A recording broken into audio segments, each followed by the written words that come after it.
महाकुंभ के दौरान वायरल हुई मॉडल हर्षा रेछारिया आज जबलपुर पहुंची, जहां वे मकर संक्रांति के मौके पर नर्मदा स्नान के लिए गौरी घाट पहुंची और स्नान करते हुए पूजन अर्चन किया, जिसके बाद उन्होंने मीडिया से चर्चा की। इस दौरान उन्होंने कहा कि जिन धर्मगुरुओं की झलक पाना हम सौभाग्य समझते हैं, उनका आशीर्वाद लेना चाहते हैं, वही अगर एक लड़की के विरोध में खड़े हो जाएं तो मैं अकेली कितना लड़ूंगी। जब हम धर्म के विषय में बात करते हैं तो गैर धर्म से पहले ही अपने ही धर्म के लोगों से लड़ना पड़ता है। हर्षा ने यह भी कहा कि पिछले 1.5 साल से मैं जिस तरह से खुले रूप में धर्म का प्रचार कर रही थी, अब उस पर विराम दूंगी। हर्षा ने समाज की सोच पर सवाल उठाते हुए कहा कि यह देश पुरुष प्रधान सोच से ग्रसित है, जहां नारी को आगे बढ़ने से रोका जाता है। सनातन धर्म कोई तब तक नहीं अपना सकता जब तक सनातन धर्म उस व्यक्ति को ना अपनाए।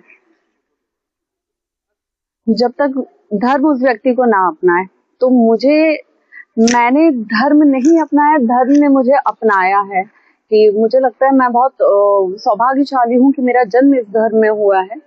लेकिन अब रही बात इसको छोड़ने की या इस रास्ते से हटने की, मैं अपने धर्म को नहीं छोड़ सकती, क्योंकि मैं बहुत गौरवान्वित हूँ कि मेरा इस धर्म में जन्म हुआ है। लेकिन रही बात खुल के उसका प्रचार करने की, जो मैं कर रही थी पिछले 1-1.5 साल से, वो अब मैं उसको यही विराम दूंगी। क्योंकि जिन धर्म गुरुओं का हम एक झलक पाना चाहते हैं, जिनके एक झलक पाने को हम अपना सौभाग्य समझते हैं, अपनी किस्मत समझते हैं, उनका आशीर्वाद लेने को अपनी किस्मत समझते हैं, वही अगर कुछ धर्म गुरु एक लड़की के विरोध में खड़े हो जाएं और वो भी लगातार 1 साल तक विरोध करते रहें, तो मैं अकेली कितनी कब तक लड़ूंगी।